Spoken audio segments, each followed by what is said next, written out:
સમગ્ર ભારત દેશની અંદર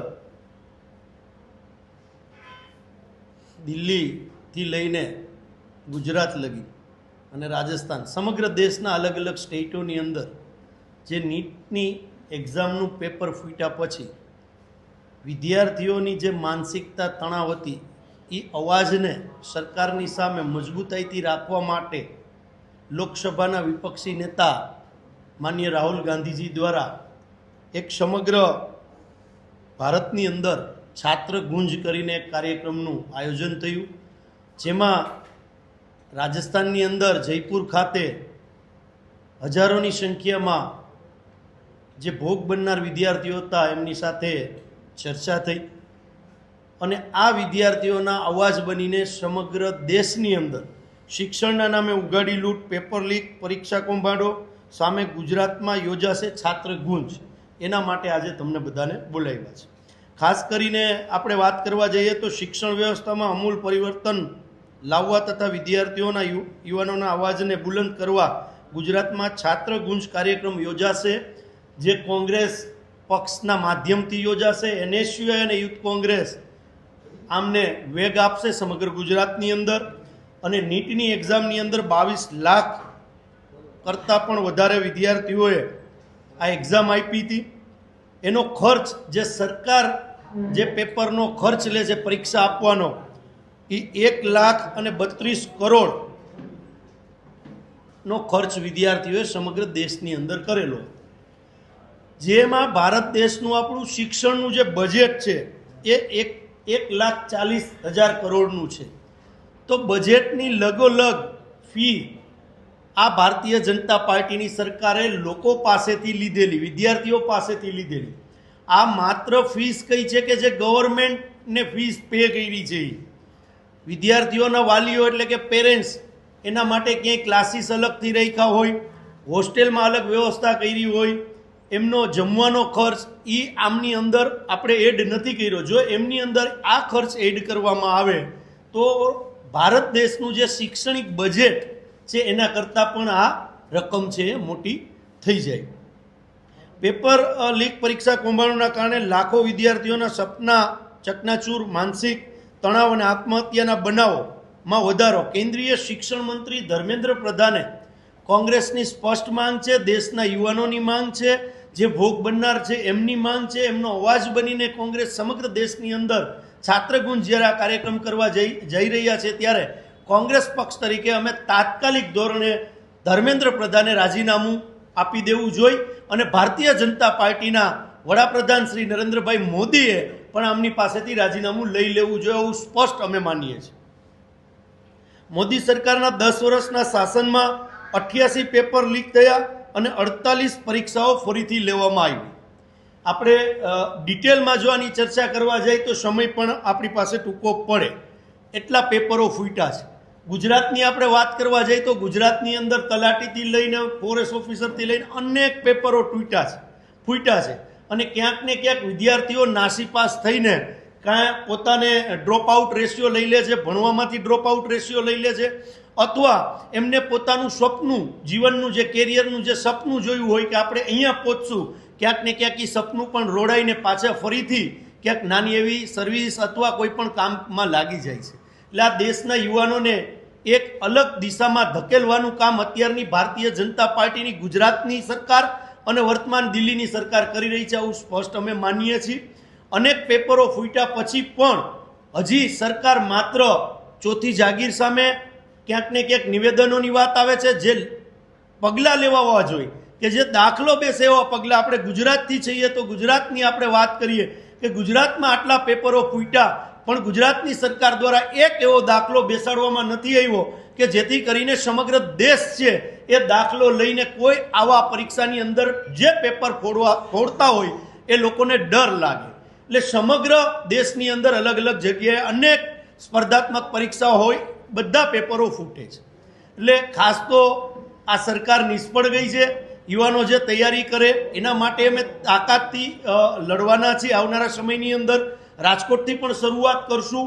જે ફીઝ રેગ્યુલેશન છે એની અંદર પણ નરેન્દ્રભાઈ પણ વાત કરશે, એમાં પણ લડત આપવાના છીએ. પણ આપના માધ્યમથી અમે કહેવા માગીએ છીએ અને સમગ્ર ગુજરાતના દેશના યુવાનોને કહેવા માગીએ છીએ કે કોંગ્રેસ પક્ષ તમારા કેરિયરની ચિંતા કરે છે અને કોંગ્રેસ પક્ષ હર હંમેશા તમારી સાથે ખભેથી ખભો મિલાવી અને ઊભા રહેશે. આ પણ અમે આજે તમારી સામે ચોથી જાગીરની સામે વચન આપીએ છીએ. અનેક પરીક્ષાઓ જે અલગ અલગ રીતે પેપરો ફૂટ્યા છે, એ પેપરો ન ફૂટે એના માટે સરકારે તાત્કાલિક પગલાં લેવા જોઈએ. કે બેરોજગારીની વાત કરવા જઈએ તો રાજકોટની આપણે વાત કરીએ તો રાજકોટની અંદર એક પ્રિન્ટ મીડિયાના સમાચારથી આપણે વાત કરું છું, 40,000 કરતાં પણ વધારે લોકો ખાલી માત્ર આ નાના એવા બસ સ્ટેન્ડની અંદર લોકો એક સામાન્ય એક્ઝામ, કોન્સ્ટેબલની એક્ઝામ દેવા માટે આવ્યા હતા. તો બેરોજગારી એટલી બધી છે, જે સરકારની નિયત જે છે એની અંદર ખોટ દેખાઈ આવે છે. નીટની પરીક્ષાની અંદર આપણે ગુજરાતની જ વાત કરીએ કે તમામ લોકોએ ફીસ ભરી દીધા પછી પેપર પણ ફૂટ્યું. બીજી વાર પરીક્ષા જ્યારે હમણાં 2-4 દિવસ પહેલાં લેવાની, તો ગુજરાત, માત્ર ગુજરાતની વાત કરું છું, ગુજરાતની અંદર આશરે 10,669 લોકોએ ફરીથી આ એક્ઝામ આપી નથી. એટલે કે એનો મતલબ કે જે આ 10,000 ઉપરનો જે આંકડો વિદ્યાર્થીઓનો છે એ ક્યાંક નાસીપાસ થઈ ગયા છે. મેં જે ડ્રોપ આઉટ રેશિયોની વાત કરી કે ફીસ ભરી દીધી હતી પણ છતાં પણ 10,000 લોકોએ ફરીથી આ રી એક્ઝામ આપેલી નથી. આ પણ હું આપની વચ્ચે રાખું છું. આવનારા સમયની અંદર આ તાકાતથી અમે લડવાના છીએ. સમગ્ર ગુજરાત વ્યાપી જે અમારું મુહિમ ચલાવવાના છે એ હું ગુજરાત પ્રદેશ NSUAના પ્રમુખ નરેન્દ્ર સોલંકીને વિનંતી કરીશ કે એ પણ જે ગુજરાતની લોકલ જે આપણી શિક્ષણ નીતિ છે એની સામે પણ અમે છાત્ર ગુંજ કરીને જે લડાઈ લડવાના છીએ એ નરેન્દ્રને કહીશ કે આપને એ વાત પણ કરે. ગુંજ કાર્યક્રમ અમે સમગ્ર દેશની અંદર લઈ જવાના છે. દિલ્હીની અંદર પણ મેં આપને પહેલાં કીધું, યુથ કોંગ્રેસ અને NSUAના કોંગ્રેસ એમની સાથે રહેશે, પણ મુખ્ય ફ્રન્ટલ તરીકે NSUA અને યુથ કોંગ્રેસ સમગ્ર દેશની અંદર આંદોલન કરશે. રાજકોટનું જે છે એ અમારી પાસે જ્યારે જાહેરાત થશે, રાજકોટમાં શરૂઆત થશે ત્યારે અમે ચોથી જાગીરને અને સમગ્ર જનતાને જાણ થાય એના માટે આપને પણ જાણ કરશું.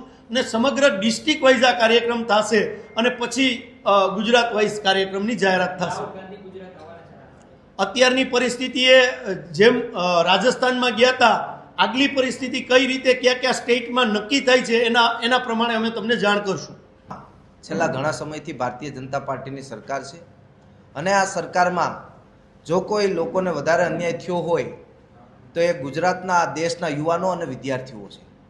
તાજેતરની જેમ રાજદીપભાઈએ વાત કરી છે કે જે નીટનું પેપર લીક થયું હતું અને આ નીટના પેપર લીક થવાના કારણે 22 લાખ જેટલા સમગ્ર દેશના વિદ્યાર્થીઓએ અને તેના વાલીઓએ ભોગવવાનો વારો આવ્યો હતો. આ પેપર લીક એ આ કોઈ પહેલી વખત નથી થયું, પણ જે NTA નેશનલ ટેસ્ટિંગ એજન્સી દ્વારા આ નીટની પરીક્ષા લેવામાં આવે છે એ વારંવાર NTA શંકાના દાયરામાં આવે છે. ભૂતકાળમાં પણ નીટના પેપરો લીક થયા છે, પણ ક્યાંક ને ક્યાંક સરકારના લોકો આમાં ઇન્વોલ્વ હોય અને ભ્રષ્ટાચાર કરી અને આ પેપરો લીક કરવામાં આવતા હોય એવી રીતના NTA ઉપર ભૂતકાળમાં પણ કોઈ પણ પ્રકારના પગલાં ના લેવાના કારણે આ વર્ષે પણ 23-22 લાખ જેટલા વિદ્યાર્થીઓના ભવિષ્ય સાથે છેડા કરવાનું કામ કર્યું હતું. અને આ દેશના વિરોધ પક્ષના નેતા આદરણીય રાહુલ ગાંધીજી દ્વારા આ દેશના યુવાનો અને વિદ્યાર્થીઓનો અવાજ બનવા માટે જેમ રાજદીપભાઈએ વાત કરી છે કે છાત્ર કુંજ નામનો પ્રોગ્રામ જે લોન્ચ કર્યો છે અને શરૂઆત કોટાથી કરી છે અને સમગ્ર દેશમાં આ શરૂઆતને વેગ આપવા માટે સમગ્ર ગુજરાત અને સમગ્ર દેશના યુથ કોંગ્રેસ NSUAના કાર્યકર્તાઓ રોડ ઉપર ઉતરવાના છે.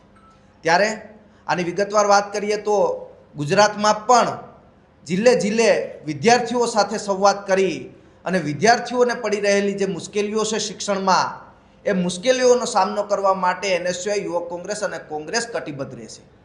અને શિક્ષણ વ્યવસ્થાની વાત કરીએ આપણે કે જે શિક્ષણ વ્યવસ્થામાં ઉઘાડી લૂંટ ચાલુ થઈ છે, ગુજરાતની વાત કરીએ તો ગુજરાતની ભારતીય જનતા પાર્ટીની સરકાર ખાલી ને ખાલી FRCના નામે મોટી મોટી વાતો કરે છે, પણ જે સેલ્ફ ફાઇનાન્સ સ્કૂલ માફિયાઓ દ્વારા જે ઉઘાડી લૂંટ કરવામાં આવે છે, આ રાજ્યના જે વાલીઓને લૂંટવાનું કામ થઈ રહ્યું છે તેના વિરોધમાં પણ આ છાત્રકુંજમાં અવાજ ઉપાડવાનું કામ એ કોંગ્રેસ પાર્ટી દ્વારા કરવામાં આવશે. આપણે માની શકીએ કે પેપર એકવાર લીક થતું હોય તો કોઈની ભૂલ કહી શકાય, પણ ખાલી ગુજરાતની વાત કરીએ તો ગુજરાતમાં સરકારી ભરતીઓમાં 22થી વધારે વખત છેલ્લા 5 વર્ષમાં પેપરો લીક થયા છે. ક્યાંક ને ક્યાંક આ પેપરો લીક નથી થઈ રહ્યા, પણ ક્યાંક ને ક્યાંક આ ભારતીય જનતા પાર્ટીની આખી સરકાર લીક થઈ રહી હોય એવું અમને લાગી રહ્યું છે અને વારંવાર યુવાનો વિદ્યાર્થીઓને અન્યાય કરવાનું કામ આ સરકાર કરી રહી છે. ત્યારે આદરણીય નેતા રાહુલ ગાંધીજીના નેતૃત્વમાં સમગ્ર દેશમાં કોંગ્રેસ પાર્ટીનો NSY હોય, યુથ કોંગ્રેસ હોય, મહિલા કોંગ્રેસ હોય, તમામ કાર્યકર્તા આ દેશના વિદ્યાર્થીઓ અને યુવાનોને જે અન્યાય થાય છે તેની સામે લડવા માટેનું છાત્રકુંજ નામનો પ્રોગ્રામ એ સમગ્ર ગુજરાત અને સમગ્ર દેશમાં કાર્યક્રમ કરવા જઈ રહ્યો છે. આપ મીડિયાના મિત્રોને પણ ખબર છે કે જ્યારે નીટનું પેપર લીક થયું હતું ત્યારથી લઈ અને આજ દિન સુધી અમે આ દેશના શિક્ષણ મંત્રી ધર્મેન્દ્ર પ્રધાન કે જેની સીધી જવાબદારી આમાં ફિક્સ થાય છે તેનું અમે રાજીનામું માંગી રહ્યા છે. અને આ લડાઈ આ નીટની પરીક્ષા પૂર્ણ થયા ત્યાં સુધી નહોતી. અમારી લડાઈ છે કે જે આ ભ્રષ્ટાચારી સિસ્ટમ છે, જે આ ભ્રષ્ટાચારી લોકોના કારણે લાખો કરોડો વિદ્યાર્થીઓને હેરાનગતિનો સામનો કરવો પડે છે, એ ભ્રષ્ટાચારી લોકો ઉપર કડકમાં કડક કાર્યવાહી થાય તે જ માંગ સાથે આવનારા દિવસોમાં છાત્રકુંજ નામના કાર્યક્રમનું ગુજરાતમાં આયોજન કરવામાં આવશે.